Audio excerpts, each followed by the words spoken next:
Hi everyone, hope you're well. This is an energy read for January 2024 and beyond. So the main message is that things are about to really start shifting, moving and transforming. In my previous videos from November and December, I spoke about a powerful situation or process you were in, but which was continuing to unfold and still is. So you may have felt impatient with something that stalled or something that twisted and turned but didn't really go anywhere or just didn't turn out the way you expected it to. So now towards the end of January, things will really start picking up pace with this. And that's because we've got planets going direct. So we've got Mercury retrograde shadow ending on the 22nd of January. We've got Uranus going direct in Taurus on the 27th of January. We've got Pluto moving back into Aquarius on the 22nd of January. And all the other planets for a few months are just going direct, moving forwards, just cruising forwards for a few months. So we've got 2 more weeks of January that'll be a bit slow, good time just for sorting out mundane, everyday sort of things, but then be prepared for things to start happening. Pluto is all about transformation. Uranus is like a sudden bolt from the blue, information, messages, or realizations. And Mercury just wants to move and talk and make things happen. So we've got all of that direct action. So yeah, you will see movement, you'll see action, you'll see opportunity from late January onwards. And as I say, all the planets are moving forward. There are 2 points where there are slowdowns. So the next Mercury retrograde, including shadow, goes from the 19th of March all through April and into May. But it's more superficial than deep.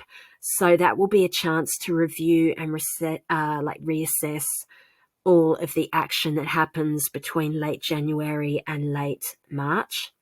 And then in June and July, we've got some of the outer planets going retrograde. So we've got Jupiter, Saturn, and Pisces starting retrogrades in June and July. Pluto retrogrades from September to November back into Capricorn for the last time, and then forwards into Aquarius for good from December. So at the moment, you might be thinking there are things that you'll put into action in the second half of the year. But I think they could start to happen earlier in this first half of the year. And then in the second half, you'll be kind of consolidating and absorbing these transformations. And this also ties in with the eclipses. So the many kind of times of retrograde we have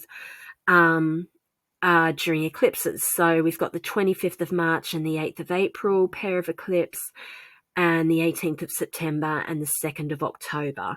So they're flashpoints for a big shift in something. Okay, so just to summarize, the messages I'm getting that go with all of this are when you're faced with a choice, choose what makes you feel light. It's time to put down a weight that you've been struggling under. And then just the message to go for it, whatever it is.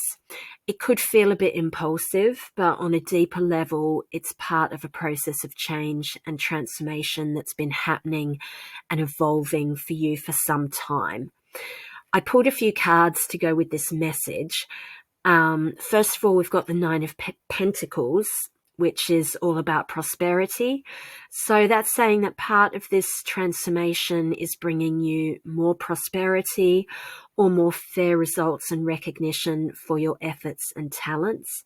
And that will bring a self-confidence boost as well. There'll be a sense of finally getting what you deserve, perhaps after a long time of being overlooked or just kind of slogging away quietly at whatever you do. Then we have the Four of Pentacles. So this says there are money matters on your mind. It points towards finances. It's linked in to the pay that you get for what you do. And then I asked for a major arcana and we got the Hermit. And the question I said was, tell me more about the transformation. So the Hermit is pointing to September being an important month. It's saying to follow your inner compass, like the light in that lamp that he's holding up. And it's a reminder, as within, so without. So cultivate your inner world, which will reflect in your outer world. It's also saying to talk and listen to your spirit guides. They're very much around and supporting you through this process. And always remember to find the light in the darkness and follow it.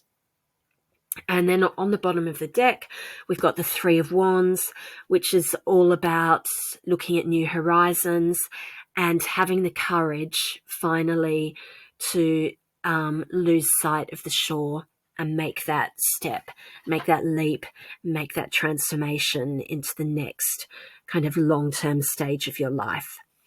Okay, everyone, hope that was useful, and I'll talk again soon. Bye-bye.